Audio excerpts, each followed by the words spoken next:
Então seja muito bem-vindo ao Think Tank desta semana. O Think Tank, como sabe por esta altura já, é um programa nós semanalmente, com um painel de convidados, analisamos aqui a política e a economia nacionais e não só. O que se passa lá fora acaba por ter impacto aqui em Portugal. Ora, também como sabe, todas as semanas estão comigo Luís Mira Amaral, neste caso à minha direita, o António Nogueira Leite e o José Filipe Pinto. Ora bem, o que é que temos para si no menu desta semana? Inevitavelmente a operação dos Estados Unidos na Venezuela, o apetite confessado do Sr. Trump e cada vez mais confessado pela Groenlândia, e aqui no Burgo o pacote da saúde devolvido por Marcelo Rebelo de Sousa e as sondagens das presidenciais. Eu, como vamos começar por Venezuela, vou dar a primeira palavra ao José Filipe Pinto. Filipe Pinto, há muito que se diga sobre isto, não é? Primeiro, a operação em si, mas sobretudo o day after, que é o que ninguém ainda tem certeza sobre o que vai acontecer. Muito bom dia a todos, um bom ano para todos, também para os nossos ouvintes. E em termos de Venezuela, começamos o ano mal. Começamos o ano sobre aquilo que pior os mercados, mas sobre isso falará o Luís e o António, pior reagem, é a incerteza. E o que acontece é que estamos num clima, claro, de incerteza. Percebe-se a operação sob o ponto de vista do interesse dos Estados Unidos. Mas temos de perceber que esta era uma operação prevista no primeiro mandato de Donald Trump. E foi precisamente o elemento militar que lhe explicou que não estavam reunidas as condições. E porquê é que não estavam reunidas as condições? Era preciso treino específico, porque é evidente que todos os líderes da América Latina, como em África, têm um sistema de proteção, uma guarda pretoriana muito forte e têm, evidentemente, instalações preparadas para um ataque. Ora, não foram reunidas essas condições e o que acontece é que aqui vê o interregno de Joe Biden, o mandato de Joe Biden. Donald Trump regressa à Casa Branca e vai implementar, vai dizer que é tempo para a missão ser executada. Qual é o problema? Sob o ponto de vista militar, a operação é um completo sucesso. Sob o ponto de vista político, é um completo fracasso. E porquê? Ninguém pensava que alguém que teve tanto cuidado na preparação do elemento militar não tivesse o mesmo cuidado na preparação do elemento político. E evidentemente não teve. É por isso que o dia seguinte está a ser como está a acontecer. Um dia marcado por incertezas. Porquê? Porque verdadeiramente a Venezuela é um país que foi uma democracia forte até meados do século XX. Depois percebemos que, a exemplo da América Latina, o populismo começou a graçar. O que nós temos lá é um populismo socioeconómico. Por isso, a posição da nossa esquerda, tanto da esquerda radical como da extrema esquerda, uma posição muito cordata em relação ao governo de Maduro. Repara, o próprio Partido Comunista da Venezuela censurou o Partido Comunista Português quando ele se pôs ao lado de Maduro, explicando o quê? Que não conheciam a realidade venezuelana, que Maduro verdadeiramente era um líder, portanto, que era conhecido, era por espezinhar o povo, não por defender os interesses do povo. E agora o que é que nós aqui temos? É evidente que a Venezuela, este é um problema interno, só que tem repercussões entre os vizinhos. E o que é que o primeiro elemento que temos de explicar é de que crime é que está acusado? São 4, mas qual é o primeiro? É narcoterrorismo. E porquê narcoterrorismo? O terrorismo não é um crime autónomo no direito internacional. Só há 4 crimes autónomos: de guerra, contra a humanidade, de agressão e genocídio. Portanto, era preciso ir buscar um outro tipo de crime para juntar aqui. Não, é um subtipo, e como é um subtipo, aí não é o Tribunal Penal Internacional que tem, portanto, competência para julgar. Passa a ser o Tribunal Nacional. E o que aqui estamos a assistir é uma luta entre o direito interno norte-americano e o direito internacional. Filipe, deixa-me fazer uma pergunta. Esta questão do narcotráfico é para levar a sério, porque os últimos números que eu estive a ver foi que a cocaína que chega aos Estados Unidos apenas 10% vem da Venezuela. E a droga mais grave, que é o fentanil, vem da China. Sim. E, portanto, isto não é uma desculpa. É uma desculpa, mas tem base também na realidade. Significa que a Venezuela, não sendo nem o principal produtor de cocaína é o Peru, Colômbia. é a Colômbia, portanto, não é a Venezuela. O fentanil é uma droga sintética e vem da China, mas também faz trânsito pela Venezuela.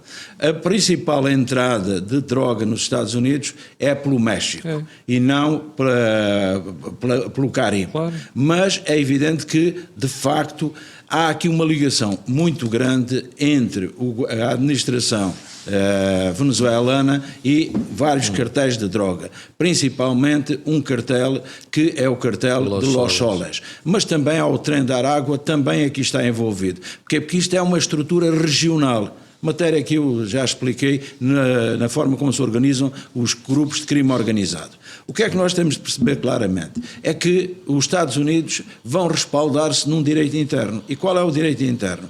E ontem, quando ouvimos no Conselho de Segurança a posição do representante dos Estados Unidos, ficou claro.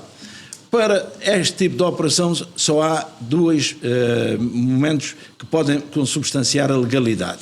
Qual é o primeiro? Ser respaldado pelo Conselho de Segurança das Nações Unidas, que reuniu a posteriori e não a priori. Qual é o segundo? É haver o perigo de um ataque iminente.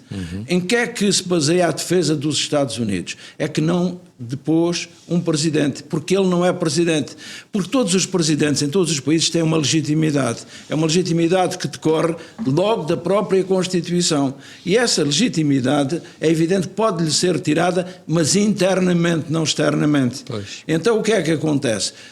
O representante dos Estados Unidos foi muito claro, disse não. O que aqui acontece é que este não é um presidente legítimo, e se não é legítimo não tem legitimidade. O que aqui está não é uma operação do foro diplomático, é uma operação do foro judicial. Ele está acusado de crimes e vai responder por crimes aqui nos Estados Unidos. Segunda questão, não fica claro que o regime caiu porque alguém de dentro combinou alguma coisa com os Estados Unidos? O regime não caiu, o regime mantém-se. Quando eu digo caiu é a cabeça do regime, porque os Estados Unidos nesse aspecto, pelo menos em minha opinião, estão a ser inteligentes. É que mantiveram o top braço do regime, senão aquilo caiu no caos. Quem domina este dossiê é Marco Rubio. E Marco Rubio explicou claramente, ele é de origem cubana, como nós sabemos. Sabemos também que Cuba e a Colômbia são os dois alvos seguintes por parte da administração dos Estados Unidos. E então o que nós temos de perceber claramente, tirando a Groenlândia, que falaremos a seguir, há um dado aqui que, a meu ver, é muito importante. Prende-se com esta questão. Quando os Estados Unidos decidem que têm de fazer esta operação, é porque dizem que têm o direito de escolher os vizinhos e que se esses vizinhos lhe levam, portanto, a morte, estão em guerra com eles. E que a guerra não é apenas a guerra dos tiros, a guerra dos canhões. Há uma outra guerra, é a guerra que provoca a morte de milhares de pessoas nos Estados Unidos todos os anos, que é a droga. Então, o que é que nós temos de perceber? Este elemento deste, e não lhe posso chamar invasão, apesar de ontem Maduro ter dito que tinha sido capturado e depois ele acabou por utilizar uma expressão a dizer que era uma pessoa honesta, estava na sua casa e que verdadeiramente era um preso político. O que é que isto mostra claramente? É como é que vai ser tratado o processo. E no caso dos Estados Unidos, os Estados Unidos podiam, evidentemente, ter feito de outra forma. Mas ontem Marco Rubio disse um elemento fundamental. Se para capturarmos o líder, e agora entra então na resposta à pergunta, o líder e a mulher, morreram 40 pessoas, que afinal são mais do que 40 pessoas, sim, e houve problemas, imaginem se nós trouxéssemos também o Ministro do Interior, o Ministro da Defesa e a Delcy Rodrigues e o irmão, o Jorge Rodrigues, que é o Presidente da Assembleia Nacional. Já perceberam que eles não estão todos no mesmo sítio, então nós não tínhamos condições para fazer esta operação. Mas, Filipe, seria um erro, não é? Porque veja o Iraque e outros sítios onde os Estados Unidos intervieram. Cada vez que decapita o topo do regime sem pôr lá uma coisa credível à frente, os países caem no caos. O problema é que o elemento... Iraque e Líbia são bons exemplos. E Afeganistão. Que foi o pior de todos. Claro. Agora, o que nós percebemos claramente é que não foi acautelado o dia seguinte. E porquê é que não foi acautelado o dia seguinte? A Venezuela deveria ser administrada desta forma. Já estar em transição, Delcy Rodrigues não poderia ser a presidente, e eu já explicarei porquê. Teria de ser a administração norte-americana, a oposição e os moderados do regime. Agora, se houve ou não apoiantes que traíram Maduro, houve, sim, senhor. Claramente. A CIA soube desde há muito tempo quem é que podia controlar e quem é que podia comprar. E comprou a informação. E o que acontece, provavelmente não sabemos quem é que comprou. E sabe porquê? Porque, por norma, quando há este tipo de ataques, quem denuncia muitas vezes acaba por ser morto para não poder vir a explicar depois aquilo que aconteceu. Mas é evidente que há aqui alguém que traiu Maduro e que disse uma coisa muito importante, em que parte da fortaleza estava Maduro, porque isto tinha de ser Porque ele dormia em 7 ou 8 sítios diferentes e tinha que ser naquele, porque tinha sido naquele que os americanos tinham treinado. Evidente, e porque se estivesse noutro perdia-se o efeito de surpresa e, portanto, o dia seguinte foi mal preparado.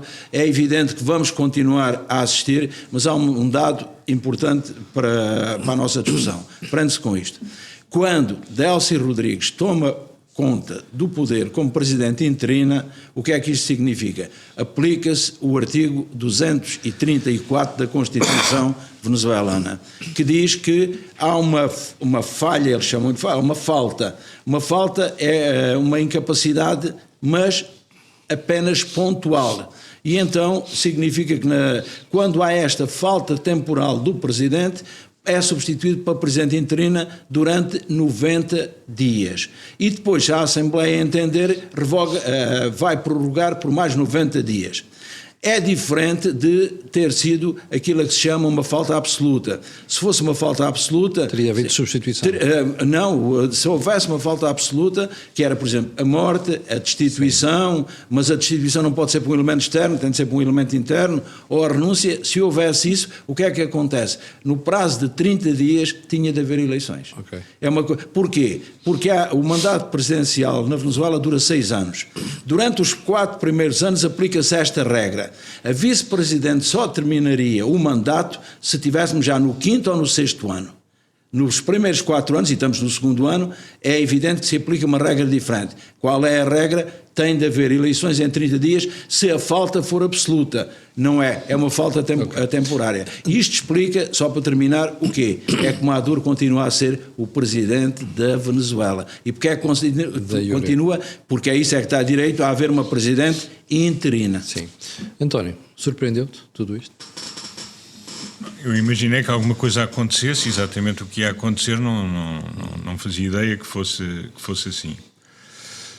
Eu penso relativamente a isto que não é claro ainda qual é que é o resultado final, e eu acho que os Estados Unidos terão aqui várias ordens de interesse e poderão clamar vitória em diferentes circunstâncias. Há uma que é, eu diria que é minimalista, mas que em si traz já algum impacto, que é, enfim, Delcy Rodrigues continuar vice-presidente, a ordem constitucional da Venezuela já foi tão torcida, pode continuar a ser torcida. O que acontece nessas circunstâncias será os Estados Unidos vão tentando controlar, usando a expressão enfim, a imagem anglófona, com o pau sempre bem levantado em cima de Delcy Rodrigues. E das pessoas estão próximas dizendo, vocês portam-se mal e isto pode novamente acontecer alguma coisa. O que é que os Estados Unidos conseguem com isso? Os Estados Unidos conseguem com isso tirar a China as posições de longo prazo que a China e a Rússia têm lá. É evidente que nada disto tem a ver com aquela... Quer dizer, pois as pessoas falam muito... Enfim, há diferentes graus de informação sobre as diferentes áreas. Quer dizer, eles não vão usar isto para tirar o preço do petróleo para baixo, para que os russos possam... para estrangular a economia russa. Quer dizer, olha quem, não é? Portanto, não vão fazer isso. Nem era possível fazer isso, porque uma boa parte da capacidade... Primeiro, já vieram... Enfim, já o JP Morgan ainda ontem dizia que aquelas análises que eles fazem dizendo que as reservas têm um determinado montante estão falseadas porque dependem de informações que se sabe agora que eram falsas, que eram dadas pelo próprio governo da Venezuela. Mas mesmo assim, António, não se consegue aumentar a produção. Não, mas mais importante do que isso, o essencial da capacidade extrativa está destruído. Claro. Aliás, ainda hoje vi um relatório da Reuters, hoje de manhã, da Bloomberg, em que se estimava, e tudo isto são coisas que tem que se tomar com muito cuidado, que seriam necessários 100 mil milhões de dólares de investimento ao longo de uma década para pôr a capacidade de refinação ao nível a que estava quando começou o governo de Chávez. Portanto, nós estamos a falar... Portanto, a questão não é manipular os preços, a questão é o acesso às reservas e o acesso ao país e cortar... aos outros grandes players, enfim, às grandes forças político-militares, o acesso. E a China, certo que a China comprou nos últimos anos entre 80% e 90% de petróleo venezuelano. Mas também é verdade que o petróleo venezuelano é uma ínfima parte daquilo que a China consome. Portanto, a grande questão é uma questão estratégica, é dizer, estas reservas,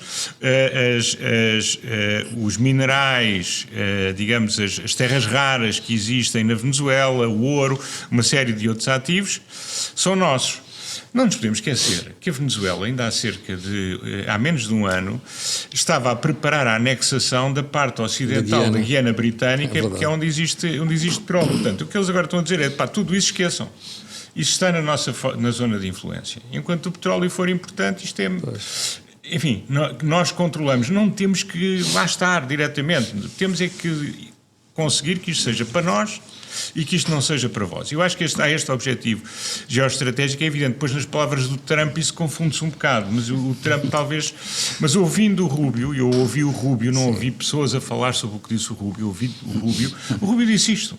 Portanto, e isto tem toda a lógica. Na perspectiva americana, não estou aqui a falar do direito internacional... Aliás, se há quem tenha lógica a falar daquilo é o Rubio, não é o Trump. Depois, onde é que eu acho que está aqui o ponto de interrogação na cabeça de muita gente e se calhar até do próprio Rubio? Ficou claro, e o Zé Filipe já referiu, que ele andou um tempo considerável a falar com pessoas do regime e com pessoas da oposição.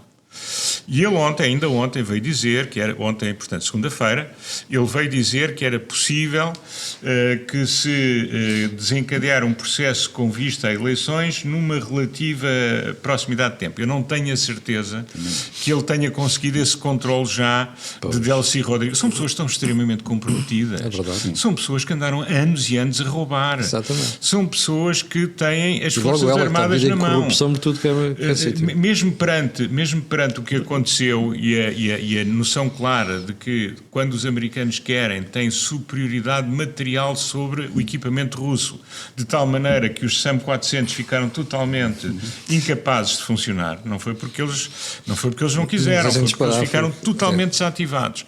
Portanto, há uma capacidade grande nem isso levou a uma sublevação de partes das Forças Armadas. Portanto, eles de facto têm um controle muito grande sobre o país. E a preocupação, portanto, eu acho que um caminho para a democracia é um nice to have, na perspectiva dos americanos. O essencial, eles podem conseguir sem mudar o regime, desde que o regime tenha suficiente medo para fazer com os americanos o que estava a fazer com os chineses e com os russos. Isso já é uma grande vitória estratégica na perspectiva da administração americana. Portanto, é como eu vejo as coisas neste momento. E por isso, quer dizer, de quem é que eu tenho pena aqui? Eu tenho pena do povo venezuelano. Porque o povo venezuelano é indiferente.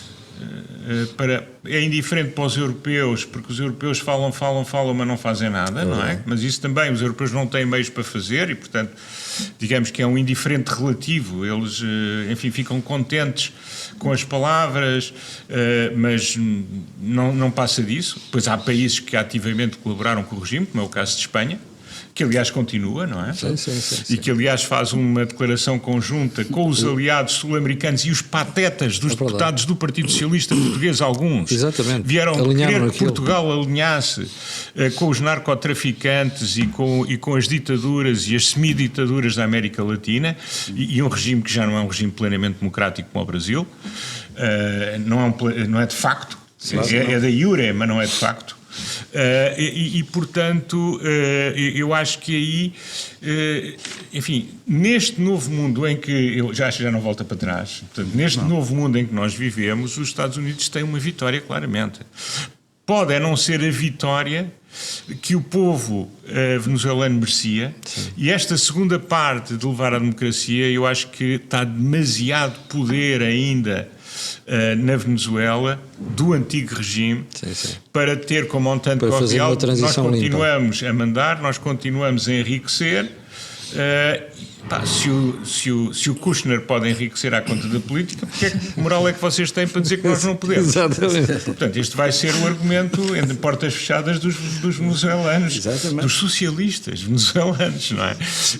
Portanto, se houver um milagre, pode ser que, ou se houver alguém que dentro da Venezuela consiga, mas isso implica os militares, ou uma parte dos militares, pôr em causa o poder constituído, podemos ter a segunda parte, que é aquela que o povo venezuelano merece, que é a possibilidade de uma transição para uma verdadeira democracia. Há só aí um dado importante no que o António disse, é que a Constituição venezuelana, em sistemas políticos comparados, analisa as constituições do mundo inteiro. A Constituição venezuelana é uma Constituição sui generis, tem lá o poder cidadano. O que é o poder cidadano? O poder dos cidadãos. E o poder dos cidadãos assenta no quê?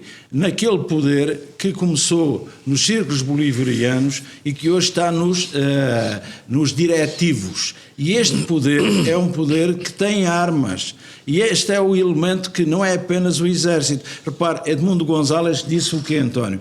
Obedeçam ao exército, o exército tem de ser respeitado. Porquê? Porque ele considera-se o presidente legítimo da Venezuela e é o comandante supremo das Forças Armadas. O problema é estes poderes informais que não são tão informais quanto isso. Porquê? Porque estão previstos na Constituição. Certo, mas na realidade das coisas, uma coisa são tropas treinadas, outra coisa são milicianos armados. E quando se enfrentam, o destino está traçado. As tropas treinadas ganham sempre aos milicianos armados, sobretudo quando é no mesmo território. Portanto, a questão que eu punha, e está de acordo com isso, e é absolutamente verdade, e agradeço o ponto. Mas aqui se o exército, se uma parte importante do exército conseguir o ascendente, essa gente acaba. É uma questão de tempo. É evidente que levará a uma mortandade significativa, pois, mas é o problema. Está bem, mas se não houver, eles continuam como estão. Luís, olhando para a questão de fundo, que é a indústria petrolífera, aquelas oil majors americanas que já tiveram no mercado, são tentadas a voltar, ou aquele risco de 1976 e o início do ano 2000, se aquilo pesa nas suas cabeças? Essa é uma questão pertinente, mas deixe-me primeiro dar uma nota política, não vou entrar na geopolítica e nas questões constitucionais que já foram tratadas, chamar a atenção do seguinte: na minha opinião, Chávez e Ortega foram os teorizadores do chamado socialismo bolivariano. O que era isto? Tomavam o poder por eleições e depois, com o controle das Forças Armadas, da comunicação social, da justiça, nunca mais lá saíam. É isto que aconteceu na Venezuela e também já aconteceu na Nicarágua. Depois, eu conheci Chávez em Lisboa, no Forte São João da Barra, quando ele cá veio, no governo de Sócrates. O então Ministro da Economia, Manuel Pinho, convidou-nos para um jantar entre ele e o Mário Soares, no Forte São João da Barra. O homem teve uma hora a debitar connosco e depois foi-se embora, nem jantou, fiquei eu sozinho a jantar com o Mário Soares e mais alguns. Percebi que ele era um demagogo, mas atraente. Tinha uma capacidade... Eu também lá estava. Eu também lá estava. Tipo, era atrativo dizer, até disse, quando ele percebeu que eu tinha sido ministro de Cavaco Silva, dizer, sabe, o presidente Cavaco Silva até já me disse que aquilo era chocante, as desigualdades sociais que havia na Venezuela. Portanto, um tipo sabia jogar com as coisas. Sim. O que é que ele fez? É o típico, é o clássico do socialismo. Estava muito preocupado que havia assimetrias na distribuição da riqueza. O que é que ele fez? Esqueceu o lado da oferta da economia que desapareceu e passou só a distribuir. Quando só se distribui, começa a distribuir pobreza. Foi isso que aconteceu na Venezuela, na sequência de grandes experiências socialistas que temos no mundo. E agora aqui chamarem a atenção de uma coisa. Há uma dissonância entre os Estados Unidos e a União Europeia, exatamente Portugal, França. Alguns dizem que estão a trabalhar para que, como o Ministro de Negócios Estrangeiros diz, para que o Sr. Edmundo González seja o Presidente, porque é o homem eleito. E os Estados Unidos não estão nada preocupados com o Edmundo González nem com a Olinda Machado, estão a tratar de outra via, que já foi aqui explicada, eu esqueço de repetir. Portanto, há aqui uma dissonância dos Estados Unidos e Europa. A Europa, em todo caso, não pode criticar muito os Estados Unidos, é capaz de não ser aliado, mas ainda é um parceiro que não se pode enfrentar. É este o dilema europeu que eu sinto nesta matéria, para mim é claro. Entrando na dimensão económica petrolífera, energética. Em 1960, o Sr. Chaves, a Venezuela produzia por dia 3,7 milhões de barris por dia de petróleo. Agora, e já esteve muito pior, está apenas a produzir 921 mil barris por dia. Vejam a diferença dos 3,7 milhões para menos de 1 milhão de barris dia. E 80, 90% disto vai para a China. Portugal importa 2,tal% da Venezuela, não tem, mas a Venezuela só é responsável por 2,3% neste momento da produção mundial. Portanto, o problema da Venezuela, felizmente para nós, pode não ter grande repercussões mundiais, porque o mercado está com excesso de oferta sobre procura, já aqui uma vez falei nisso, e portanto acho que o stress pode não ser muito grande. Agora, há um aspecto curioso quando se diz que a Venezuela tem as maiores reservas petrolíferas. Tem, em estoque estará 303 mil milhões de barris, depois vem a Arábia Saudita, depois o Irão, o Canadá, Iraque, Emirados Árabes, Kuwait, Rússia e Estados Unidos. Só que há aqui um problema deste petróleo da Venezuela, destas reservas. Uma parte é o chamado petróleo muito pesado, que estão nas reservas do Orinoco e não existe tecnologia para o destilar e comercializar. Portanto, destas reservas, que são as maiores, a Arábia Saudita tem 267 mil milhões, a Venezuela tem 303 mil milhões, atenção, que uma parte, não existe tecnologia para comercializar este petróleo. Luís, mas também não existia para o petróleo menos pesado que eles têm e aquelas refinarias da Gulf Coast especializaram-se nisso.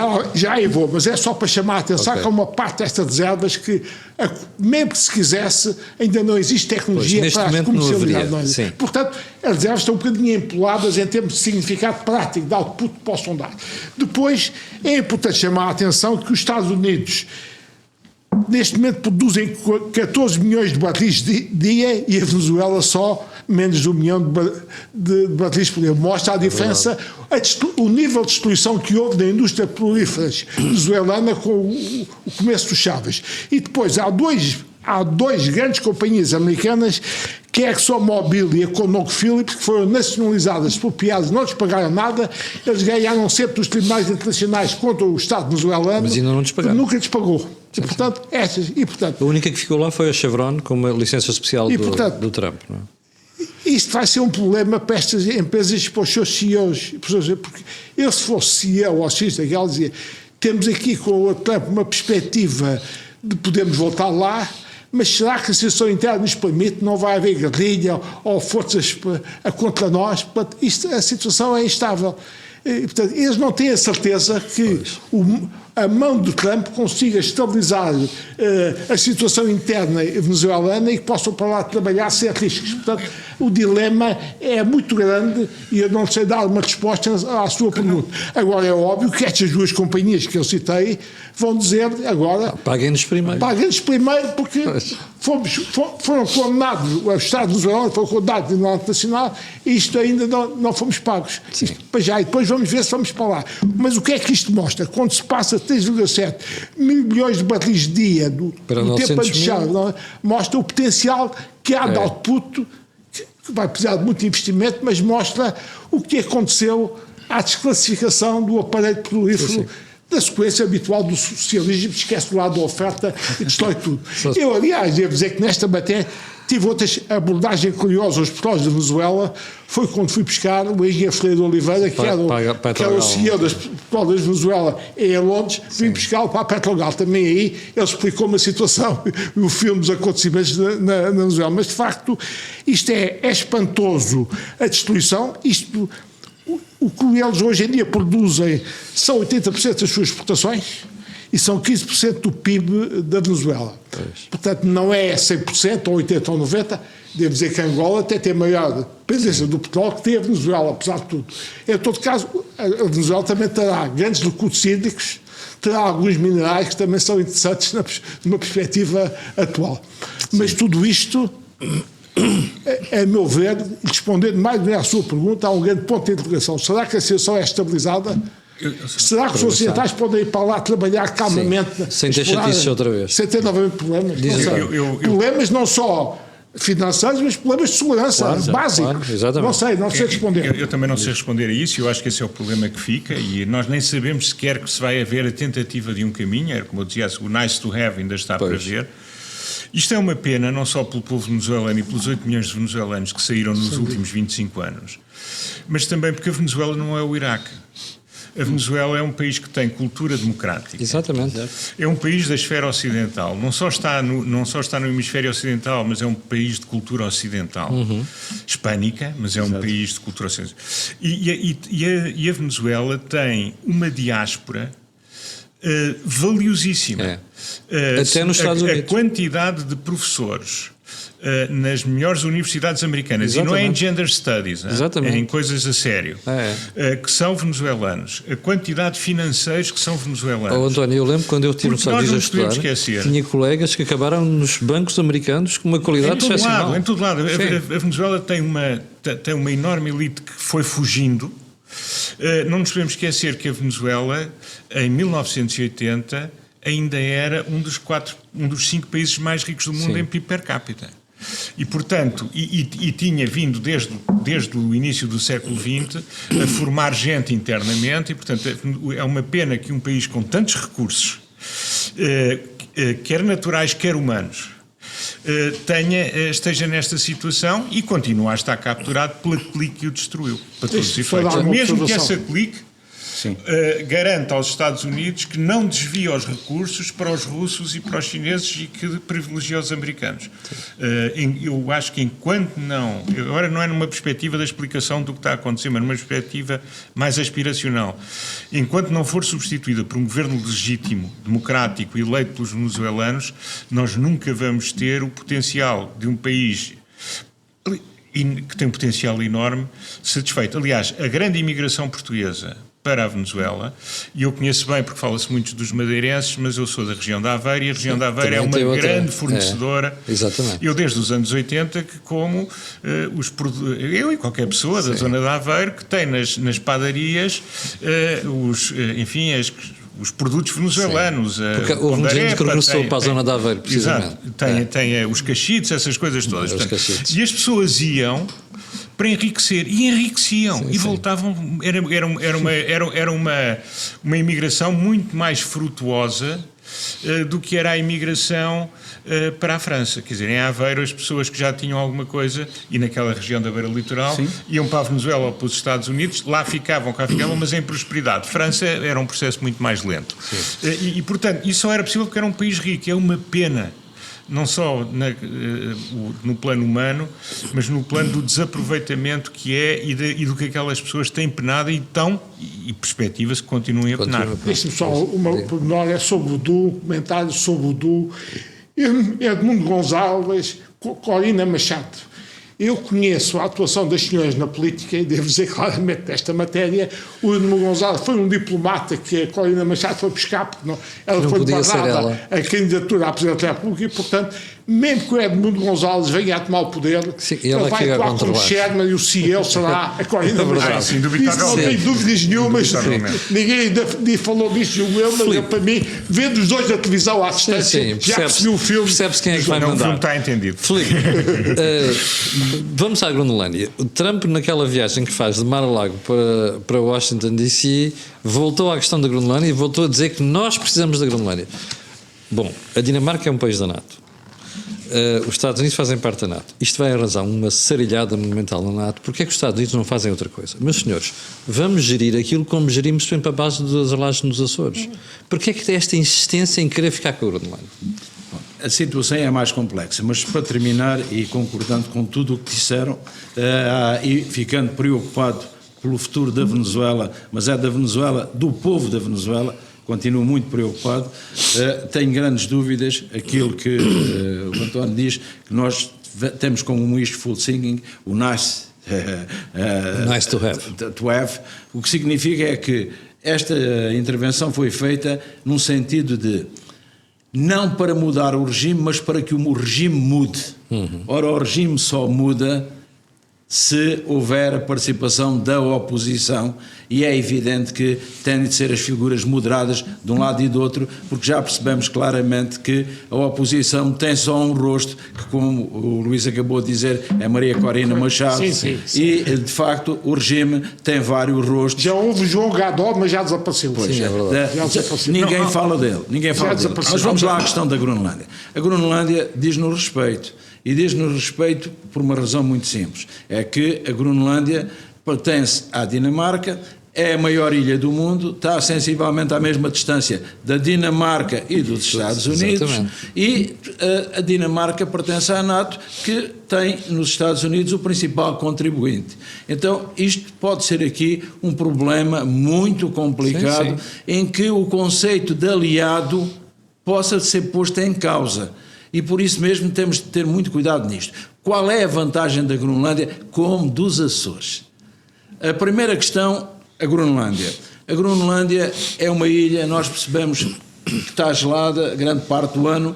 O problema é que o Ártico está a entrar em degelo. E isto vai permitir o quê? No Ártico há neste momento dois tipos de bases. Bases científicas, para estudar a evolução, por exemplo, do clima, e bases militares. E vai acontecer Rússia, com o gelo, China, Estados Unidos. De todas. Este é o mundo de múltiplas ordens. As três potências liderantes de cada uma das ordens estão no Ártico. Agora, o Ártico, ao desgelar, vai permitir novas vias. E ao permitir novas vias, o que é que acontece? A Groenlândia fica fundamental, portanto, para essas vias. Porquê? É importante, a área do António e do Luís não é a minha, mas eles poderão falar sobre isso. Os números que eu tenho apontam que 90% do comércio mundial seja por via marítima. Então passam a ser aqui fundamentais dois elementos, a Groenlândia e o Canal do Panamá. Porquê? Porque permite, no caso da Groenlândia, permite rotas do Ártico. No caso do Canal do Panamá, permite a passagem do Atlântico para o Pacífico. E todos nós percebemos o que é a importância do Indo-Pacífico para os Estados Unidos. O que é que acontece? Donald Trump ironizou e disse: a Dinamarca não consegue defender a Groenlândia. Pensa que manda para lá mais um trenó puxado por cães e as coisas estão resolvidas.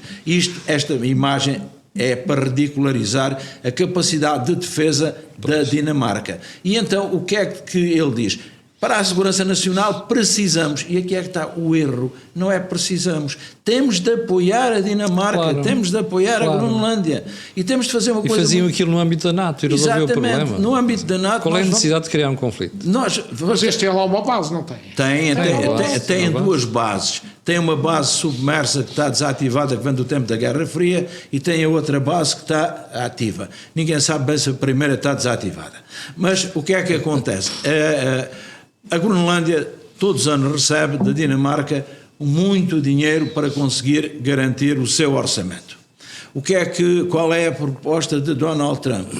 Vocês ganham muito mais habitantes da Groenlândia em ficar a depender da América. E por uma razão muito simples. Eu dou $10.000 ano a cada habitante da Groenlândia. São 50 mil, não é? São 50 mil.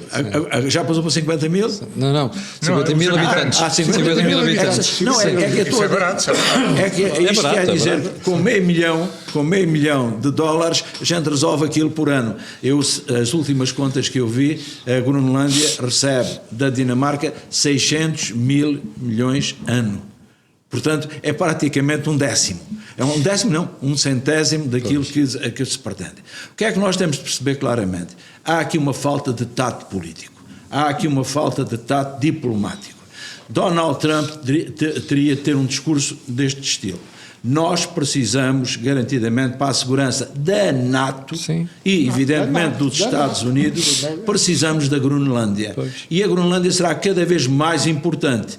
Então nós temos de, no âmbito da NATO, dotar a Dinamarca das condições para defender a soberania sobre a Groenlândia e evitar que os barcos chineses e os barcos russos, que de facto andam naquelas zonas, aumentem a sua circulação nessas zonas quando o degelo do Ártico o permitir. E vamos ter, como disse bem, uma postura semelhante aos Açores, que é o quê? Nos Açores há uma base, a base é portuguesa. Os norte-americanos têm facilidades de utilização no âmbito da NATO. É uma coisa completamente diferente. Repare, quando precisavam de usar a NATO devido à guerra do Yom Kippur, isso não caía dentro do âmbito da NATO. Então tiveram de pedir autorização ao governo português, que evidentemente era obrigado a conceder-lhe. Porquê? Porque quando a autorização foi requerida, os aviões já vinham no ar. E, portanto, não vale a pena...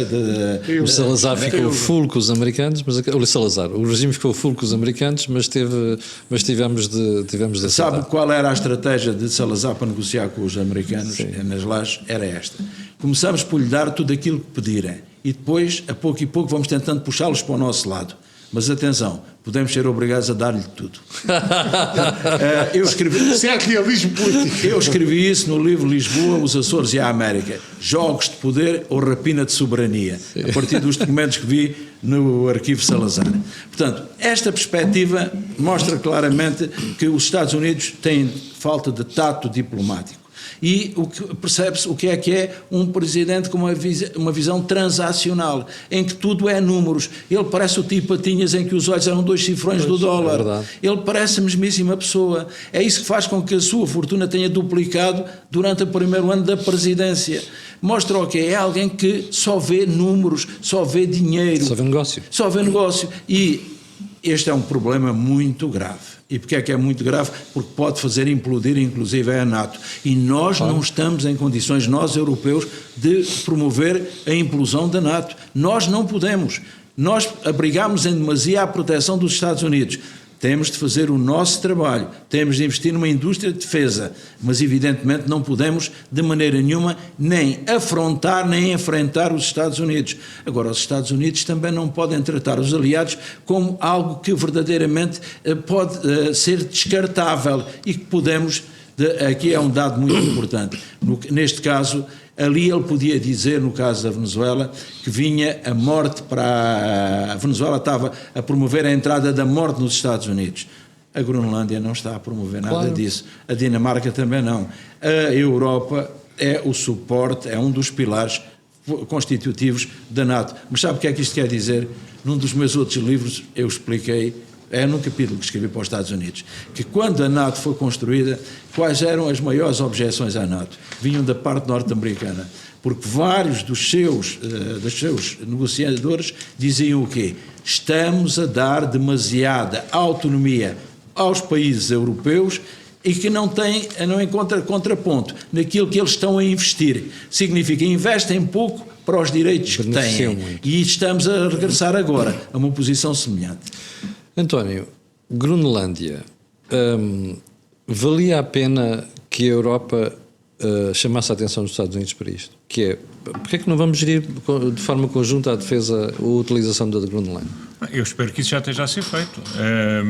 Porque, enfim, uma coisa é a diplomacia, quer dizer, a maior parte da diplomacia não se ouve. Nem se lê, nem se vê. Eu espero que isso esteja a ser feito e que não sejam apenas... A mim o que me preocupa foi o tom com que Trump falou no avião, porque era claramente de, eu sou o maior disto, olha, vejam só a limpeza com que eu fiz uma operação na Venezuela, agora o próximo é a Groenlândia, ou seja, aquilo é uma arrogância fora do comum. Certo, não é, mas isso é ele, não é? Sempre foi assim. Agora, eu espero que a Europa esteja a falar, quer dizer, eu do Costa e da von der Leyen não sei se tem essa subtileza. O Costa tem, mas a especialidade dele é outra. Mas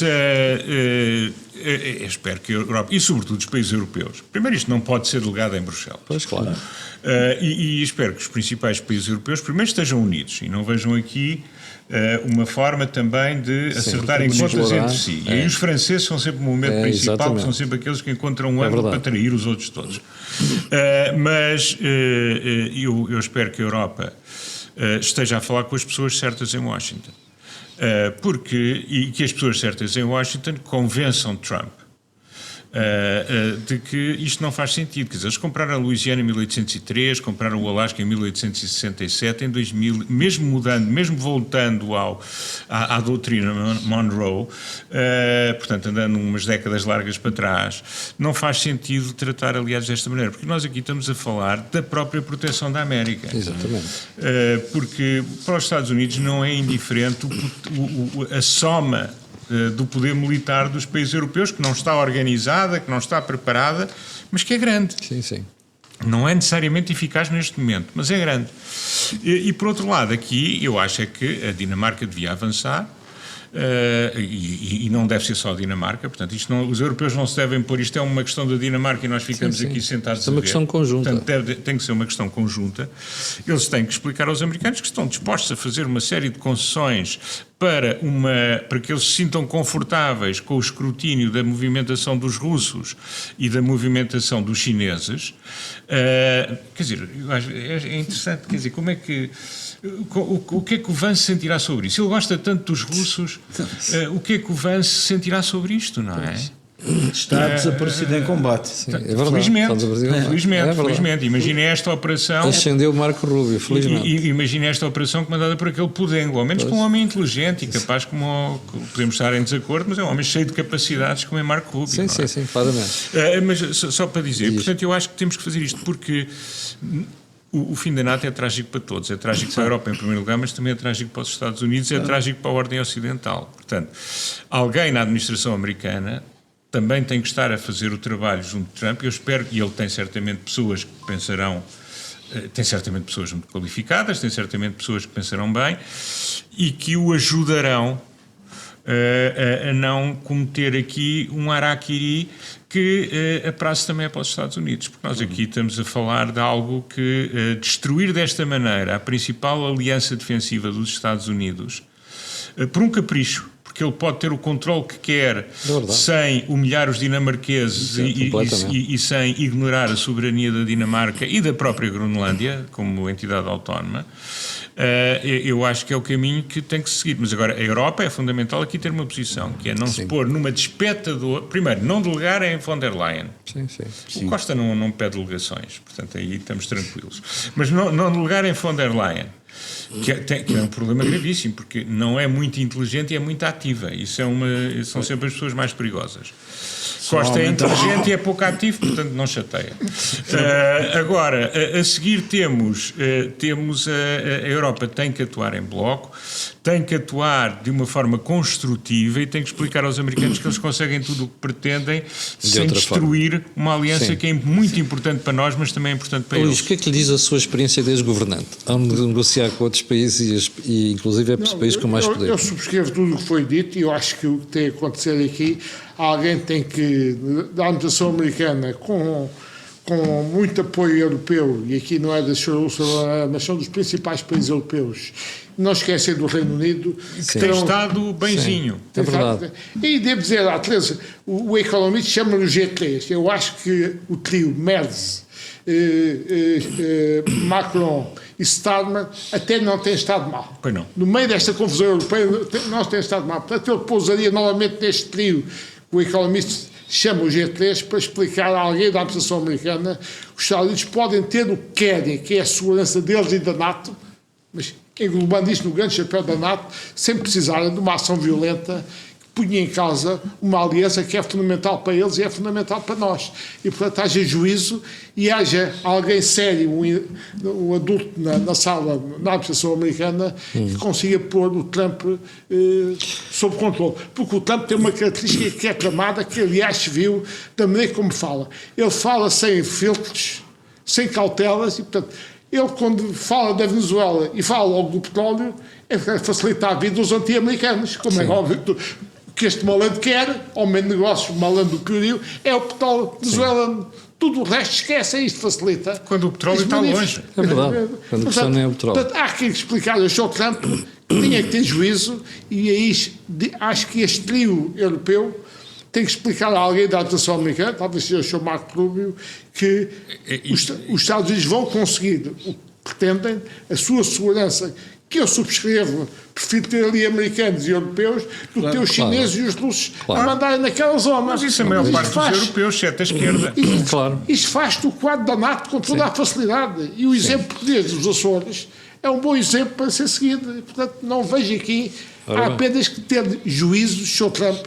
E o Sr. Trump, de facto, fala, diz o que pensa, diz o que quer, não pensa se quer. E eu acho que mais uma vez essa intervenção dele é um verdadeiro desastre, como foi no caso da Venezuela, independentemente de todas as outras questões, o enfoque que ele pôs no petróleo. É reduzir uma questão que é estratégica, que é soberania nacional, a um problema de sacar petróleo venezuelanos. Isto é inaceitável, eu não subscrevo. O promotor imobiliário não sai dele, e isso é um problema. Exatamente, é isso mesmo. Há um dado importante só para completar o que disseram.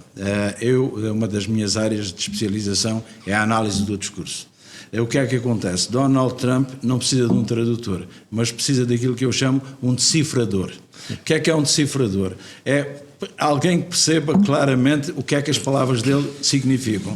Porque rule, run, be, charge, nós nunca sabemos o que é que isto quer dizer nele. E não são a mesma coisa. E não são a mesma coisa. Exato, portanto, ele precisa de um decifrador. Quem é que tem sido o decifrador? Marco Rubio. Porquê? Porque conhece a realidade. Esperemos que J.D. Vance esteja calado, porque a partir daqui é o melhor. E que o G3 europeu atua sobre principalmente e o G3 a funcionar. Principalmente neste G3 o papel do chanceler alemão, que me parece aquele que conhece melhor a realidade, porque como o António disse, eu desconfio sempre muito de Macron. Macron sempre que sente que pode ter protagonismo, é uma chatice.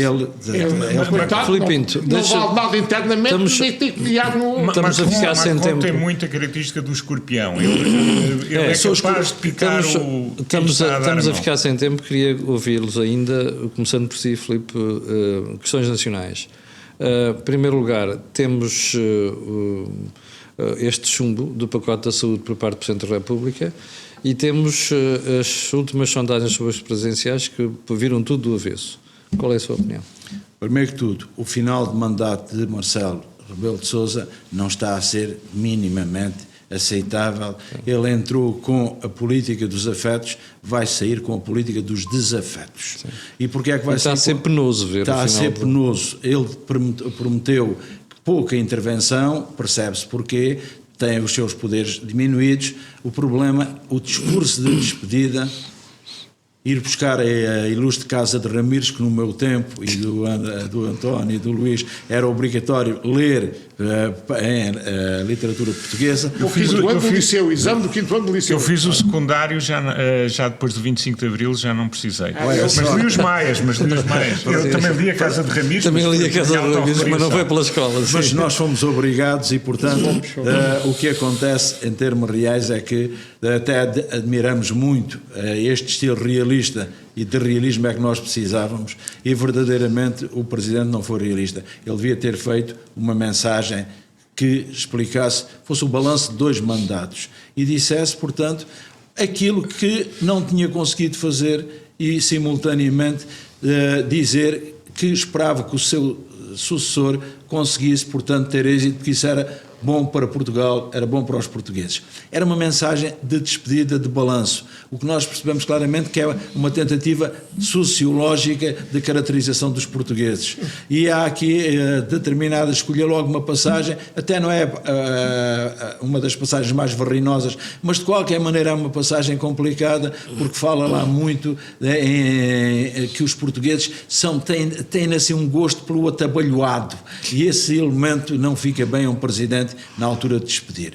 Em relação às presidenciais, estamos numa situação... Hoje vimos que Cavaco envolvesse na campanha. Pois, e eu não sei se isso favoreceu grandemente o candidato que ele disse apoiar, pela forma como, de vez em quando, há apoios que não são dados no momento certo ou na forma certa.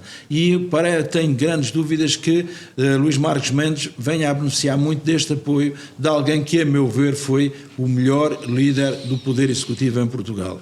Só que uma coisa é o líder do Poder Executivo, que eu louvarei sempre, claro. Outra coisa completamente é o seu desempenho enquanto Presidente da República, que já foi diferente, e é essencialmente a sua postura. Essa postura, um ar demasiado crispado, aquele ar verdadeiramente que ele devia estar numa posição, e tinha ativo para isso, uma posição de senador, e ele nunca conseguiu chegar a esta posição de senador. Porquê? Precisamente por causa da sua personalidade. Ele é uma personalidade executiva, mas de vez em quando tem intervenções que não favorecem aqueles que apoiam.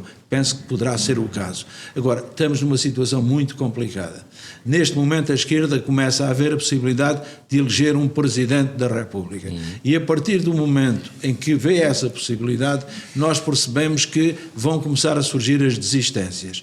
E o LIVRE, que o Luís diz sempre que é uma forma do Bloco de Esquerda, mas mais dosificada.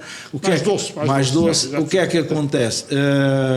O candidato do LIVRE muito provavelmente vai desistir, e vamos perceber claramente que na segunda volta, a passar a segunda volta, António José Seguro, num país em que a maioria do eleitorado se inclina para a direita, poderá um candidato da esquerda vir a ser eleito precisamente pelo eleitorado da direita não se rever em grande parte no candidato da direita que irá à segunda volta. É um perigo que temos de acompanhar. Agora, vamos perceber claramente, eu não acredito que Marques Mendes esteja em quinto lugar.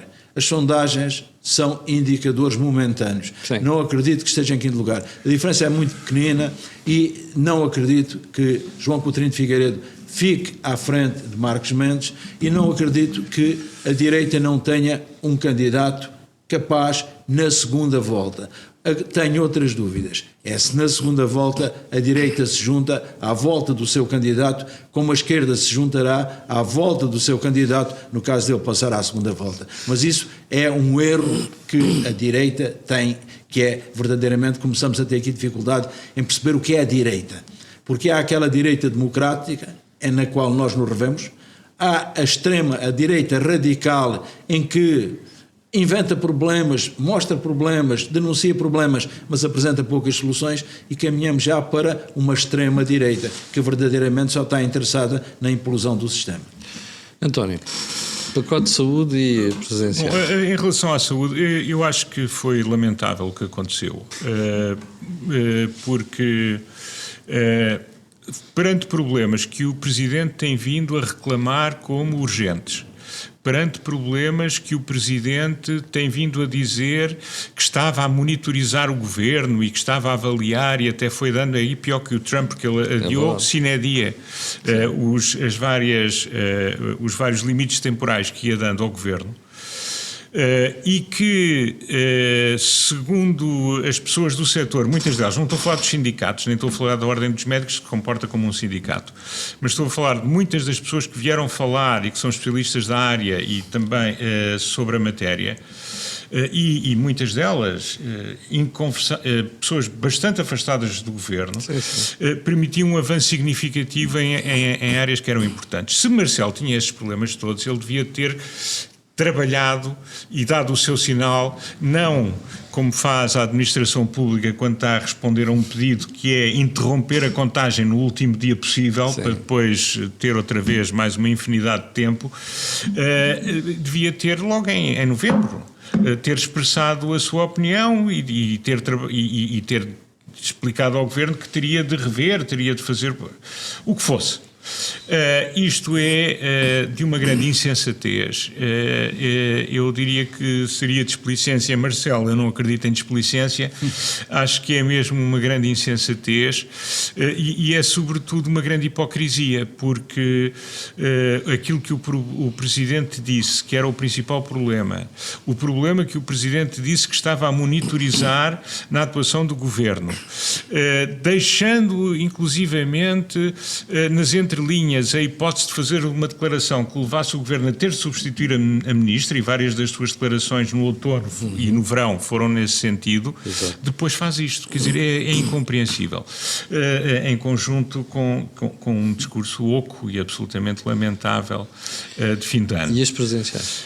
Quanto às presidenciais, eu acho que está tudo em aberto. Acho que, havendo hoje, neste momento, uma clara maioria de direita, corremos o risco de ter um presidente de esquerda, exatamente pelas razões que foram ditas. Acho que ontem não saiu uma sondagem, portanto segunda-feira à noite não saiu uma sondagem, segunda-feira à noite saiu um barómetro. Sim. Um barómetro são basicamente 600 pessoas e depois vão rodando 200, entram 200, saem 200 e entram 200 todos os dias.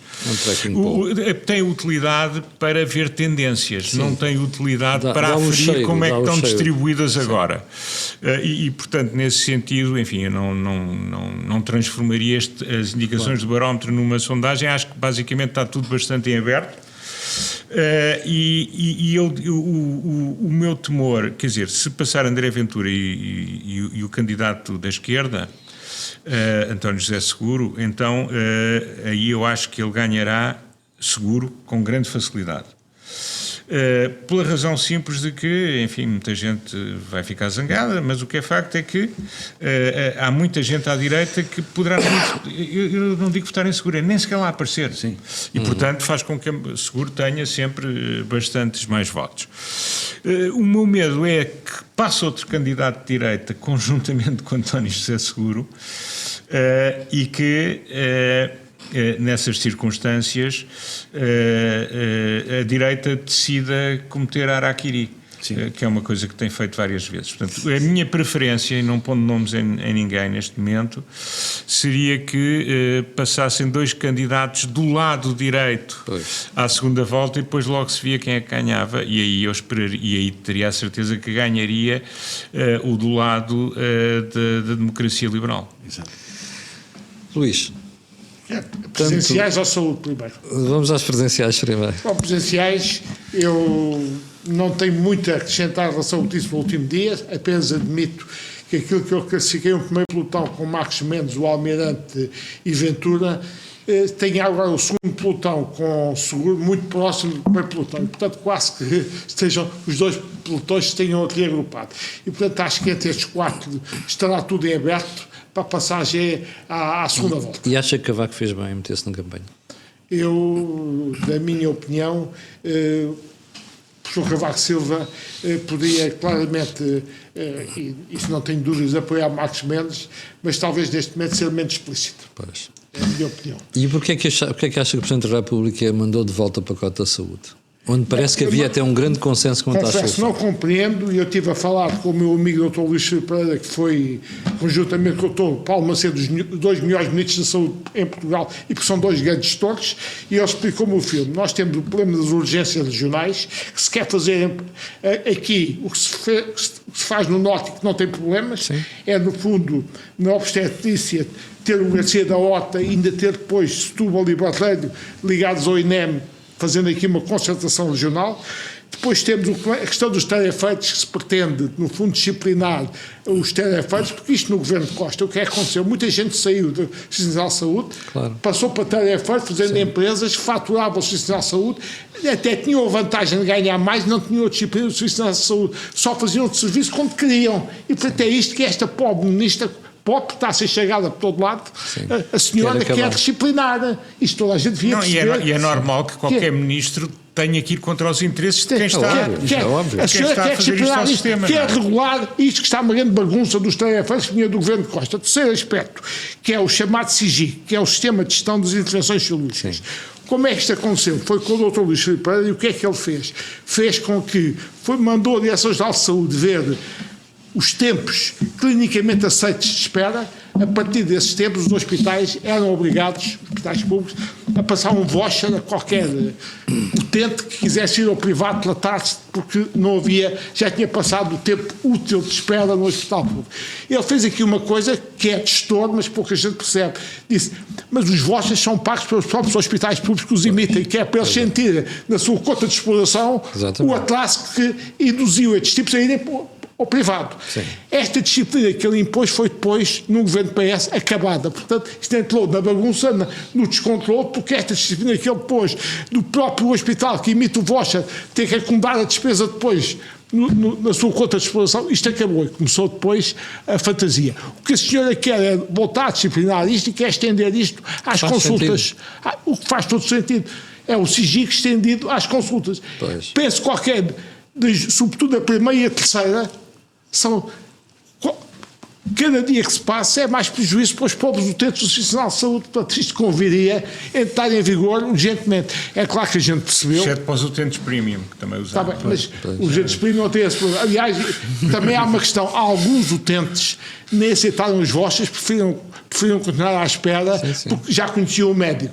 Isto é válido, por exemplo, em oncologia não será válido. As pessoas aí assustam-se, acham que o tempo é essencial para a sua salvação. Obviamente. Mas, em alguns casos, isto até não foi preciso fazer vouchers, porque as pessoas esperaram, preferiam o médico do Serviço Nacional de Saúde. Mas isto estender isto às consultas, acho que é de interesse para os próprios utentes, e portanto é isto que é ser feito. É claro que eu e outros privilegiados que temos os nossos seguros não precisamos disto, mas isto é o povo, aqueles mais desprotegidos, claro, precisam disto. Mas isto é o quê? É o Marcelo a querer mostrar que alguma garra no final do mandato?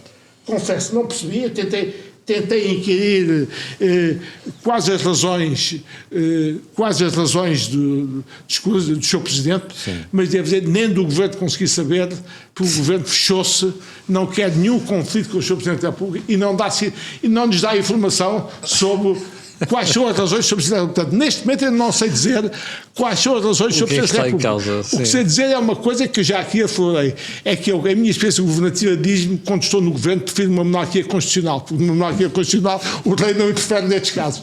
Quando temos o Presidente eleito, o pobre governo está a ser sujeito a ter cenas destas. Isso foi a experiência que eu tive no governo, face ao governo espanhol, que tinha uma monarquia constitucional. Eu fazia o que queria e nós todos íamos chegados pelo Dr. Mário Soares no governo de Cavaco Silva. Portanto, é a minha experiência da matéria. Sinceramente, não sei as razões.